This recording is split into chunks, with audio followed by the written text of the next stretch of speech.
अस्सलामु अलैकुम वरहमतुल्लाहि वबरकातुहू। मेरे पेरेंट्स हिंदू थे, पर मैं अपने को हिंदू नहीं मानता हूँ, मैं अपने को इंसानियत मानता हूँ, इंसान मानता हूँ।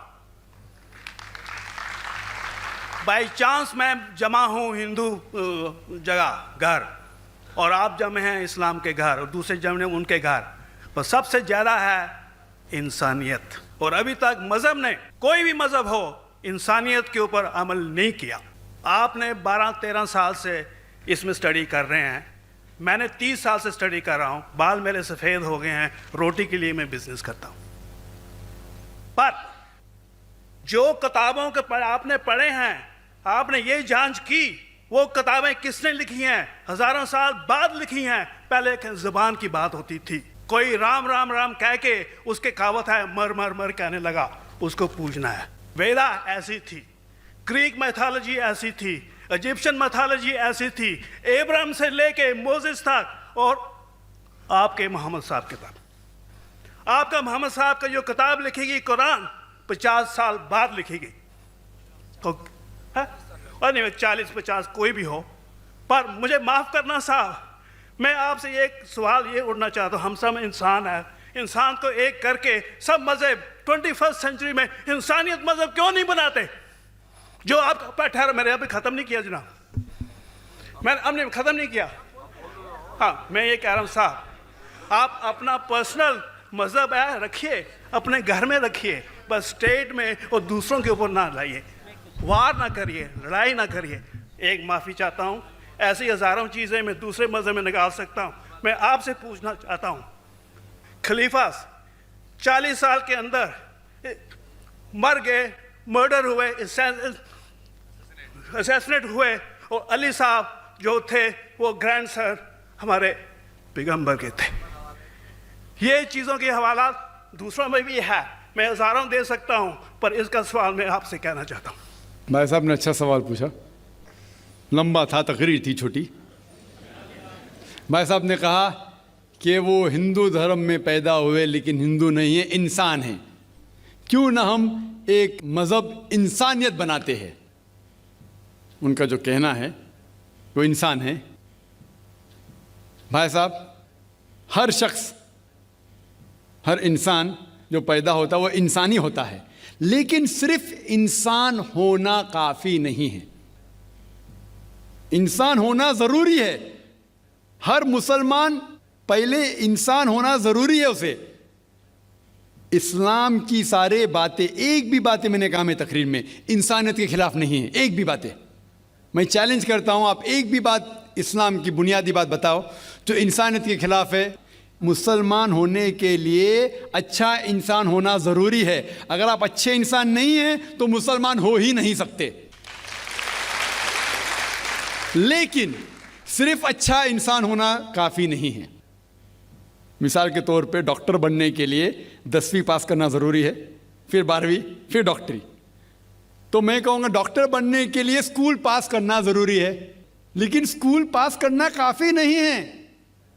तो इस्लाम में अच्छा मुसलमान बनने के लिए अच्छा इंसान बनना ज़रूरी है, लेकिन सिर्फ अच्छा इंसान बनना काफ़ी नहीं है। समझ रहे? क्यों? क्योंकि इंसान को जिसने पैदा किया उसकी इबादत करना ज़रूरी है। जिसने आपको पैदा किया, जिसने आपको पैदा किया, उसकी अगर आप इबादत नहीं करेंगे तो इंसानियत के नाम पे कलंक है। आप कहते हैं कि मज़हब, जितने मज़हब है सब भेदभाव पैदा करता है, नफ़रत पैदा करता है। आपने कहा, शंकराचार्य ने बिल्कुल सही कहा। शंकराचार्य ने कहा कि कोई भी मज़हब नहीं सिखाता कि आपस में भेदभाव करना। उनकी भी स्टडी है, मेरी भी स्टडी, आपकी भी स्टडी है। आपने कहा कि मैंने 10-12 साल किया, आपने 30 साल किए। अगर आप 30 साल किए उसका मतलब नहीं कि आप मुझसे अच्छे हैं, ज़रूरी नहीं है। मैंने नहीं कहा कि आपने कहा, मैंने ये भी नहीं कहा कि आपने कहा। मैंने कब कहा कि आपने कहा? मैं कह रहा हूं,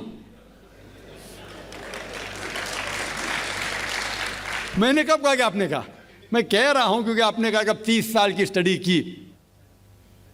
मैं हिंदू मज़हब पे भी चंद साल के, अल्हम्दुलिल्लाह सुम्मा अल्हम्दुलिल्लाह, कई शंकराचार्य से बात की, कई स्वामी जी से बात की, कई प्रीस्ट और फादर से अमेरिका में की, मैं तो अभी तक जवान हूँ माशाअल्लाह, अल्लाह का फजल है, अल्लाह का फजल है। आपने कहा कि मजहब भेदभाव करता है, ये कहना बिल्कुल गलत है। मजहब भेदभाव नहीं करता। जो मजहब के मानने वाले हैं वो मजहब को सही तरीके से नहीं समझते हैं, इसीलिए भेदभाव पैदा करते, वो अलग बात है। गलती है मजहब के मानने वाले की, मजहब की नहीं। ये कह रहे हैं कि मजहब की, मिसाल के तौर पे एक मर्सिडीज कार है, मर्सिडीज कार है, मुझे ये जानना है कि मर्सिडीज कार कितनी अच्छी है। तो एक ड्राइवर मर्सिडीज कार चलाते जो ड्राइविंग जानते ही नहीं और मर्सिडीज कार को ठोक देते, तो किसकी गलती है, मर्सिडीज गाड़ी की कि ड्राइवर की? अगर आपको जानना है मर्सिडीज कार कितनी अच्छी है तो आपको ये देखना चाहिए स्पेसिफिकेशन, उसका पावर कितना है, हॉर्स पावर कितना है, माइलेज कितना है, सेफ्टी मेजर कितना है, उसकी तहकीक करने के बाद आपको कहना चाहिए कि कितनी अच्छी मर्सिडीज कार है। अगर जानना चाहिए कितनी अच्छी है तो उसको बिठाओ जो ड्राइविंग जानता है। तो इसीलिए इस्लाम को जानने के लिए मुसलमानों को मत देखो, अगर देखना है तो मोहम्मद सल्लल्लाहु अलैहि वसल्लम को देखो। आप मुझे मत देखो, मुझे मत देखो, हमारे आज के मुसलमान को मत देखो। देखो जो सबसे अच्छा ड्राइवर है, सबसे अच्छा इस्लाम को समझ चुका है, वो मोहम्मद सल्लल्लाहु अलैहि वसल्लम है। उनको देख के इस्लाम की तहकीक करो, और तहकीक करने के लिए आपको इस्लाम की किताब पे जाना पड़ेगा। और आपने जो कहा आखिर के अंदर कि सारी मज़हब किताब बाद में लिखी गई, पहला कहना था, आप काफ़ी हद तक के सही है, आप काफ़ी हद तक के सही है कि आप बिल्कुल सही फरमाते, लेकिन ये कहना कि सारी मज़हब की किताब उसमें गलती है। अक्सर मज़हब कितने किताब है, वेद हो, उपनिषद हो, बाइबल हो, ओल्ड टेस्टामेंट हो, न्यू टेस्टामेंट हो, आपने कहा मूसा अलैहिस्सलाम से लेके वहाँ से था, लेकिन आखिरी में जो आपने गलती की मोहम्मद सल्लल्लाहु अलैहि वसल्लम, वहाँ गलती की। आखिर में आके आप अटक गए, आखिर में आके आप फंस गए। आपने शायद इस्लाम का मुताला सही तरीके से नहीं किया होगा, आपने शायद अरुण शुरू की किताब पढ़ी होंगी। अगर आप कोई मज़हब का मुताला करना चाहते हैं तो जो मज़हब को समझ चुका है उसकी किताब पढ़ो। आप अगर अरुण शुरू की किताब पढ़ेंगे और इस्लाम के मुताला करा कहेंगे, ये किधर का सही फैसला है? ना, मैं कहता हूँ अरुण शुरी जैसे लोग की पढ़ी होंगी, क्योंकि जब भी कुरान नाजिल हुआ, जब भी कुरान की आयत नाजिल होती थी, मोहम्मद सल्लल्लाहु अलैहि वसल्लम अनपढ़ थे, जब भी कोई आयत नाजिल होती थी वो उसे याद करते थे और अपने साथियों सहाबा से उसकी तिलावत करते थे और सहाबा फौरन उसे लिख लेते थे। तो मोहम्मद सल्लल्लाहु अलैहि वसल्लम की मौजूदगी में हर आयत लिखी जाती थी और वो उसे चेक कर, मिसाल के तौर पे इक़रा बिस्मि रब्बिकल लज़ी खलक़ आयत नाजिल हुई, उन्होंने याद किया, सहाबा से कहा, सहाबा ने लिखा इक़रा बिस्मि रब्बिकल लज़ी खलक़, पढ़ के सुनाओ, पढ़ा, हाँ सही। अगर गलती होती तो वहीं टोक देते थे। तो मोहम्मद सल्लल्लाहु अलैहि वसल्लम की मौजूदगी में जब भी अल्लाह सुब्हाना व तआला आयत नाजिल करते थे वो याद करते थे और लिखवाते थे और चेक भी करते थे। सारा कुरान मजीद मोहम्मद सल्लल्लाहु अलैहि वसल्लम की मौजूदगी में लिखा गया। तो आप जो कह रहे वो हज़रत उस्मान का जिक्र कर रहे, वही तो अफसोस की बात है, आपने सही मुताला किया ही नहीं। हज़रत उस्मान ने कई साल बाद, 40-50 साल बाद, जो आप कह रहे 40-50 यहाँ से आपको आया, उनने क्या कहा कि इस कुरान मजीद का जो नुस्खा है उसको और नुस्खे बनाए जाए और बाकी लोग में फैला दिया जाए, क्योंकि लोग को इख्तिलाफ था रवानगी के अंदर। तो उसको दूर करने के लिए हज़रत उस्मान रज़ियल्लाहु अन्हु उनने कहा कि जो नुस्खा मोहम्मद सल्लल्लाहु अलैहि वसल्लम की मौजूदगी में था उनने अपनी बीवी को दिया, हज़रत हफ्सा को, और जो हज़रत उमर की बेटी थी उनके पास महफूज था, उनने लिया और सहाबा 5-6 सहाबा जो ज़ैद बिन थाबित रज़ियल्लाहु अन्हु उनकी सदारत में उसकी नकल की और ये नकल हुए नुस्खे को दुनिया के अलग अलग जगह पे फैलाइए। और एक नुस्खा अब भी मौजूद है कोप्टा की म्यूज़ियम में, कोप्टा की म्यूज़ियम इस्तांबुल में। तो आप जो जिक्र कर रहे वो उतारे हुए कुरान शरीफ का जिक्र कर रहे, जो हकीकत में कुरान शरीफ है वो मोहम्मद सल्लल्लाहु अलैहि वसल्लम की मौजूदगी में लिखा गया था। उनने खुद उसको चेक की क्या सही था, और जब भी आयत नाजिल होती थी अपनी सही जगह पे उसे लिखवा लेते थे मोहम्मद सल्लल्लाहु अलैहि वसल्लम। तो ये कहना बाकी मज़हब की किताब में अक्सर अब सही है, मिसाल के तौर के ऊपर बाइबल 70 ईयर्स बाद लिखा गया है, वेद वो सैकड़ों साल बाद लिखा गया है। कितनी पुरानी वेद है, कभी वेद आया दुनिया में ये किसी को पता ही नहीं। वो आपके हिसाब से, स्वामी दयानंद सरस्वती के हिसाब से 1310 मिलियन ईयर्स ओल्ड, 1310। आप थोड़ी ठेकेदार है मजहब के, आप ठेकेदार है मजहब के क्या? नहीं ठेकेदार है ना।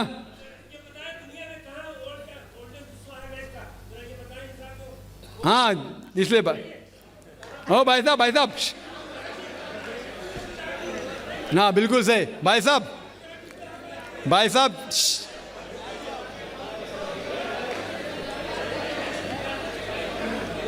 साहब इसीलिए इख्तिलाफ जो है ये कम इल्मी के वजह से।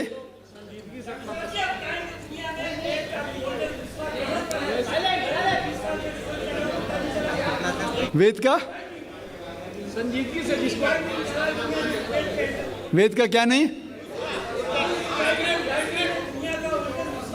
सब लोग चुप हो जाए, नहीं आवाज। भाई साहब ने कहा कि दुनिया का सबसे ओल्डेस्ट स्क्रिप्ट वेद है, वो कुछ हिस्टोरियंस कहते हैं, बट ओल्ड होना मतलब नहीं कि सही।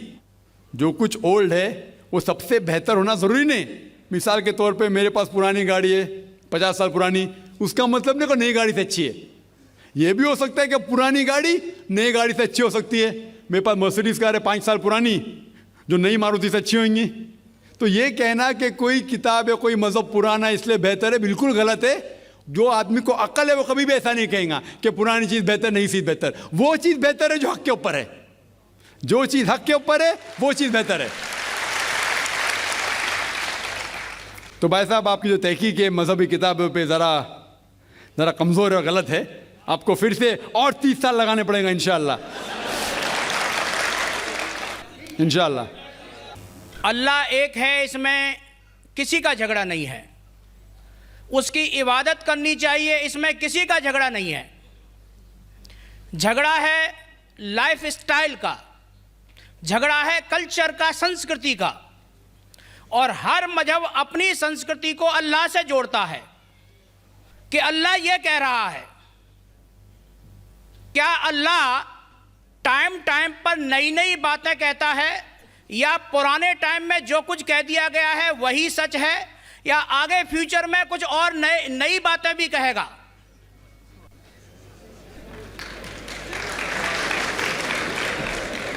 भाई साहब का अच्छा सवाल था कि किसी को दो राय नहीं कि अल्लाह एक है, भगवान एक है।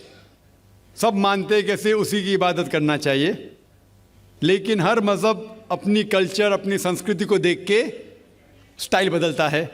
तो अल्लाह ताला जो पहले कह चुका वो अभी भी सेम है कि टाइम टाइम पे बदलता है। भाई साहब का सवाल अच्छा है, लेकिन ये कहना चाहता हूँ जवाब देने के पहले, उन भाई साहब ने कहा कि सब मानते हैं कि अल्लाह एक है। ये मैं नहीं मानता हूँ कि सब मानते, मैं नहीं मानता हूँ कि सब मानते। ये मेरा फील्ड है, ये मेरा फ़न है गैर मुस्लिम से बात करना। मैं ये नहीं मानता हूँ कि हर गैर मुस्लिम मानते अल्लाह एक है, कि भगवान एक है। कई लोग भगवान में मानते ही नहीं, नास्तिक कहते हैं। और जो लोग कहते हैं भगवान में मानते हैं, हर कोई एक में नहीं मानता। कितने लोग 3 में मानते, कितने लोग 100 में मानते, कितने लोग सब कुछ भगवान मानते हैं। तो पहले आपके जो सवाल का जो पहला था, हर इंसान मानता है भगवान एक है, उससे मैं मुत्तफिक नहीं हूँ। दूसरी चीज़ कि सब एक ही भगवान, एक ही ईश्वर को पूछते हैं कि इबादत करते, ये भी मैं नहीं मानता हूँ। ये बात है कि अक्सर लोग मानते हैं कि भगवान एक है, यहाँ तक के तो सही है, अक्सर, सब नहीं अक्सर, लेकिन एक ही भगवान को पूछते ये बिल्कुल गलत है। सब लोग एक भगवान को नहीं पूछते। मिसाल के तौर पे अक्सर कुरान की आयत है, कुरान की आयत है कि जो लोग कहते हैं कि एक भगवान को मानते हैं लेकिन और को भी पूछते हैं, उसे कहते हैं शिर्क। आप पूछेंगे आम इंसान भगवान एक है, मालिक एक है बोलेंगे, लेकिन जा रहे पूज रहे, बुद्ध को पूज रहे, कभी इसको पूछते कभी उसको पूछते। तो ये आप अगर धर्म की किताब पढ़ेंगे, बाइबल पढ़ो, वेद पढ़ो, ये सब इसकी मुमानियत है। ये हराम है कि किसी और को पूछना। इसके बावजूद धर्म के मानने वाले अक्सर दूसरी चीज़ को पूछते हैं जो बिल्कुल गलत है। तो ये कहना कि इंसान एक ही भगवान में मानता है और उसी को पूछता है बिल्कुल गलत है। आप देखेंगे आम तौर पे जो फ़र्क है कि जो कुरान की आयत ताला इला कलमतिन सवाइन बैना बैनकुम, आपस में उस चीज़ पे आओ जो हम और आप में यकसा है। सबसे पहली बात है अल्लाह नाबुद इल्लल्लाह, कि हम एक ही ईश्वर, एक ही भगवान की इबादत करें। एक ही भगवान में मानना काफ़ी नहीं, मानने के अलावा उसी की इबादत करना और किसी की नहीं। आपका अहम सवाल कि हर मज़हब एक ही भगवान कहता है, ये बिल्कुल सही है। एक ही भगवान की इबादत कहना कि बिल्कुल सही है, लेकिन अपने तहजीब के हिसाब से बदलते रहता है, ये कहना गलत है। और अल्लाह ताला कितने बार बदलता है? ये कह सकते हैं कि टाइम जाने के वजह से किताबें बदलती गई। अल्लाह का जो पैगाम है, बेसिक पैगाम, वो सेम है, वो बदलता नहीं कि अल्लाह एक है, एक ईश्वर की इबादत करो, वो बदलता नहीं। उसके कुछ चीज़ें, ऊपरी चीज़ें शायद बदले।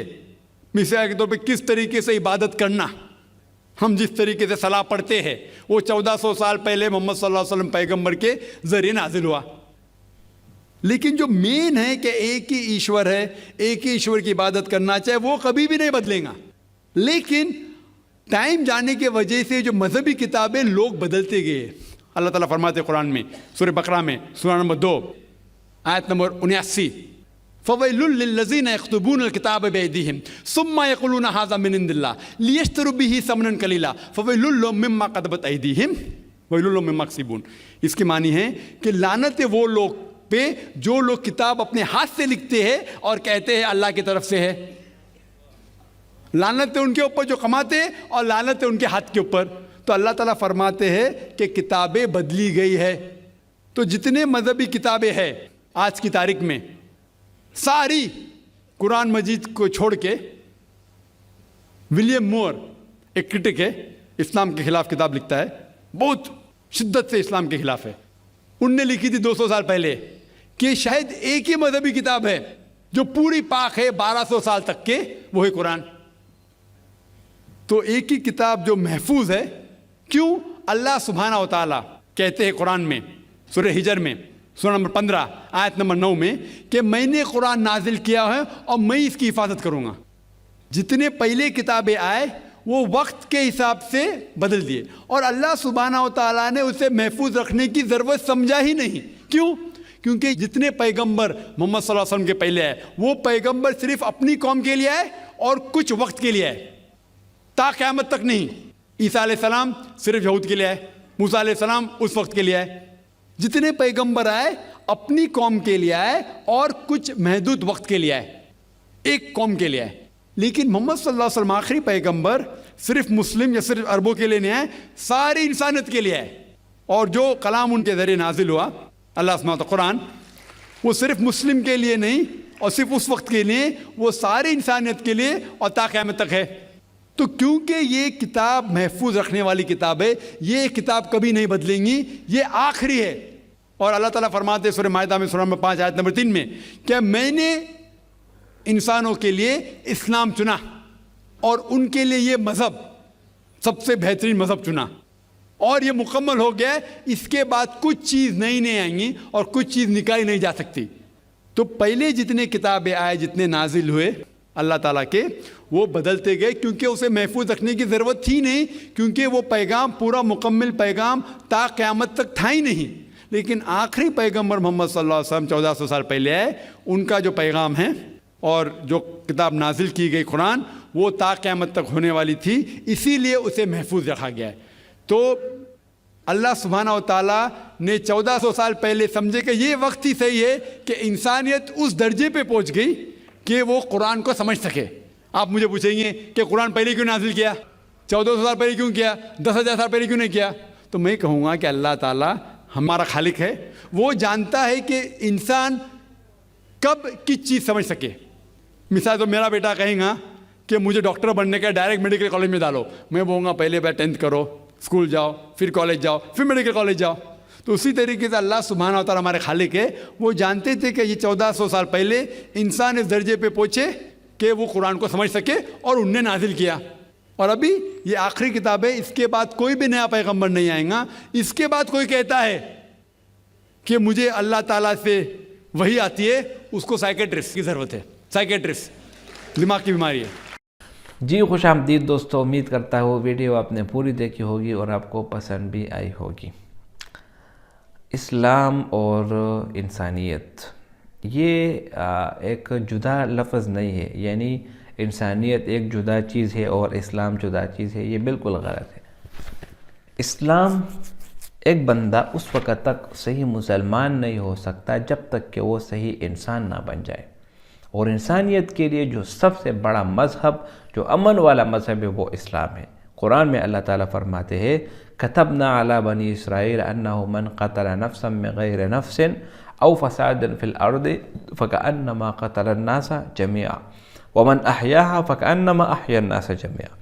अल्लाह ताला फरमाते हैं कि अगर किसी ने एक इंसान को दूसरे इंसान के बदले के बग़ैर, यानी किसी कत्ल के जुर्म के बग़ैर या किसी दूसरे इल्ज़ाम के बग़ैर गुनाह के किसी ने एक इंसान को कत्ल किया, तो गोया इसने पूरी इंसानियत को कत्ल की।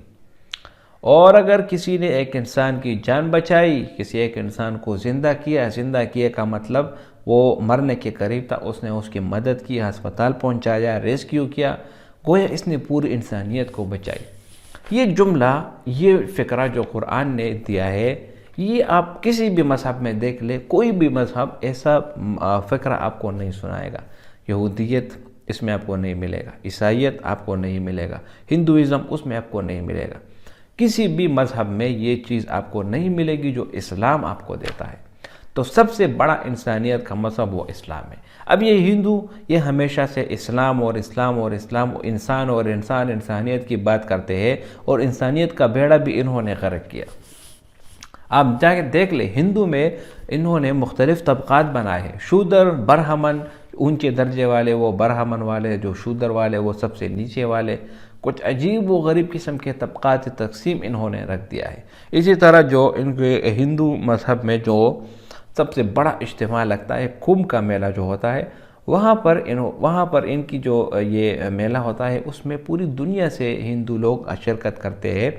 उसमें इन्होंने इस तरह तबक़ाती निज़ाम बनाया होता है कि जो दरिया होता है जिसमें ये पानी में नहाते हैं, डुबकियाँ लगाते हैं, उसको भी दो हिस्सों में तकसीम किया, एक VIP लोगों के लिए और दूसरा गैर VIP के लिए। आप देखते हैं ये मुकेश अंबानी है और उनकी जो बीवी है, जो रॉयल फैमिली से होता है, वो आते हैं, उनके लिए अलहदा जगह होता है, उनके लिए पंडित भी अलहदा होता है, और जो गरीब होते हैं बस आप उधर जाके मर जाओ। तो इंसानियत का बेड़ा इन हिंदुओं ने गर्क किया, और हमेशा से इस्लाम के मुकाबले में इंसानियत का नाम लगा रखते हैं।